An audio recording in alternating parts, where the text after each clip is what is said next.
Hi, so I'm coming to you today from one of the courtyards near one of the buildings. I just had to go to a census for international students, which is a really surreal experience. But also there are these gigantic silver horse heads, and it's a small version of this gigantic statue that we passed on the way to the Highlands.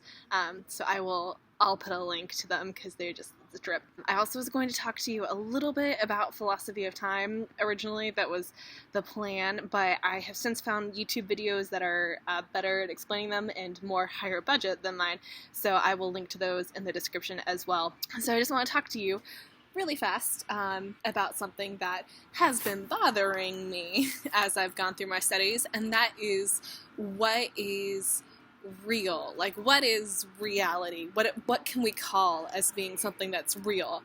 And I think the easiest definition, without like diving into materialism, is reality is something that you and another person can agree on to exist. And the reason I say that you need that other person there is if the world is all in your head, if it's all just something that you're thinking of, then is that really real? I mean, solipsism aside, if only you're the one seeing this, then that's not a real thing. So you need corroboration. You need factual evidence from somebody else.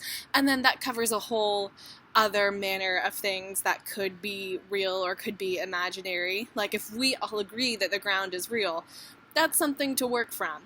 But we could also all agree that happiness is a real thing, or sadness is a real thing, or there are things that cause happiness or sadness, and that the results of those causes are real things. It's a working definition. I don't know how helpful of a definition it is, but it's much better than, say, asking whether, like, quarks are real, because, like, you can't hold a quark. You're made of quarks. But, like, nor can you directly observe these kind of things. And so if observation is all you need to be real, then nothing is real, because how do you know if you're observing something? It all gets more confusing as time goes on. So that's great.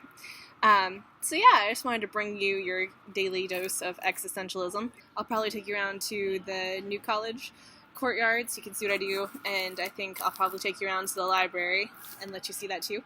And then maybe I might take you around to my favorite Starbucks, because it's on the mile, and that'll be exciting.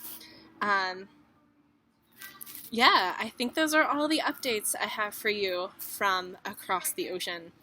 Just that somebody counted me today. That's a thing that had to happen. There are gigantic silver horse statues in the world, and maybe nothing's real. Maybe it doesn't matter anyway.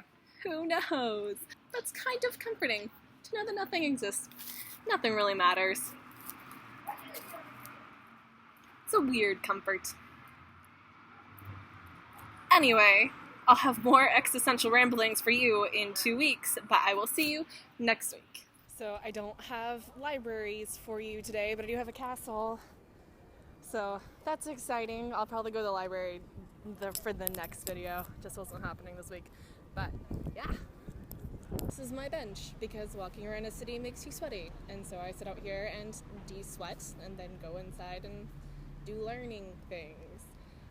So yeah, I'll take you around to the inside of the buildings sometime soon. That's all I got. Hi, so this is my Starbucks. This is where I sit and do some work sometimes, and that's my window by my tree.